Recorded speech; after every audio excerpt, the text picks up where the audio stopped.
All right, let's turn now to some politics. Every Monday here on The Current, we take a look at what lawmakers on both sides of the river have been up to. And this week, we start in Springfield with a little help from our friends at Capitol News, Illinois. Peter Hancock, State House reporter, joining us now. All right, Peter, we've got local elections coming up in 2 weeks, coming up on April 1st. I'm thinking around us, we've got Rock Island Mayor, we've got Moline School Board, a whole bunch of others. But you and your team have been reporting on how some of these races that are thought to be nonpartisan are maybe turning a little bit more partisan. What's going on here?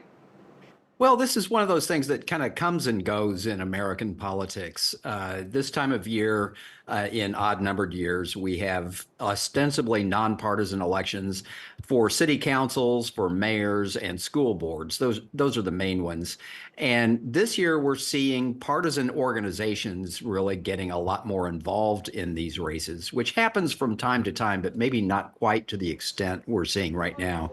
What we reported was that the Democratic Party of Illinois is now looking at municipal races for specifically for mayor and city council to get involved in because, well, first of all, a lot of decisions are made at the city council level, but also this is seen as kind of a grooming ground to, get up and coming politicians maybe prepared for other kinds of offices at the county board or even the state legislature.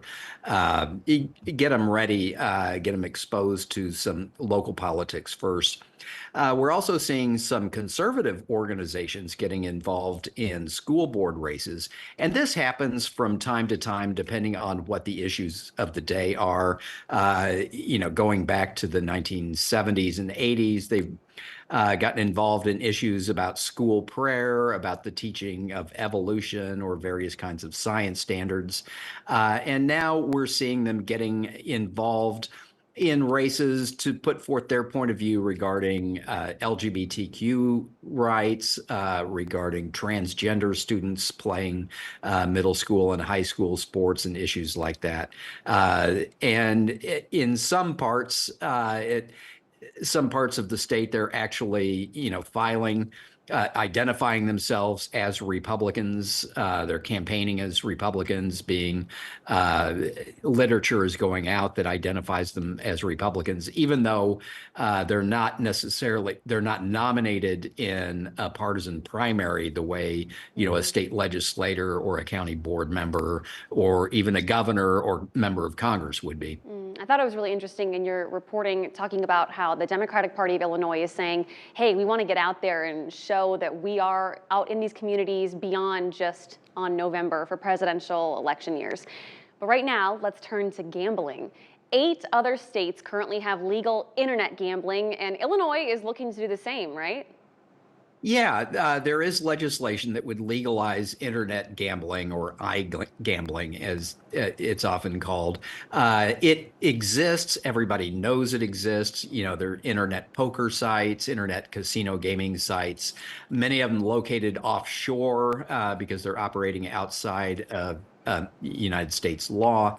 But Illinois is looking at cashing in on it. Gambling in one form or another has been legal in Illinois for about 50 years, going back to the 1970s when we legalized a lottery. Then later on, it was riverboat gambling. Now we have kind of full-scale casinos, land-based casinos. And we even have online betting in sports books like FanDuel, things like that. And all told, we're told that the state brings in about $2 billion a year in revenue from various kinds of gaming. And they're thinking that if we opened the door to internet gambling, they could increase that by maybe $750 million up to $1 billion, depending on how they tax it. Of course, that's raised some concerns for the brick and mortar casinos who've made investments and afraid they would lose business.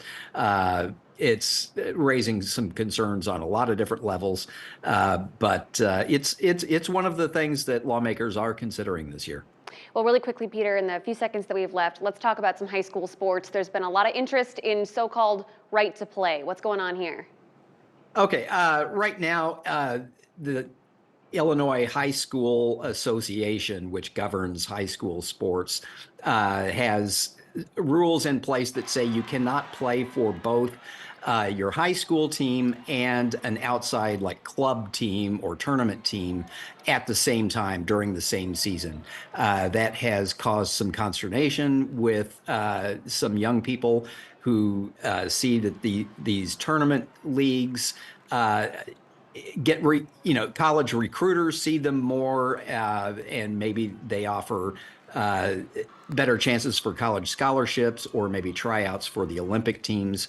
There has been some concern raised about people playing for two teams at the same time, whether or not that's safe for student athletes, whether it exposes them to more injury risk, and also creates conflict between coaches and between teams. If you're playing, basically for two masters at the same time, it could create some conflict. So that's one of the things that lawmakers are considering.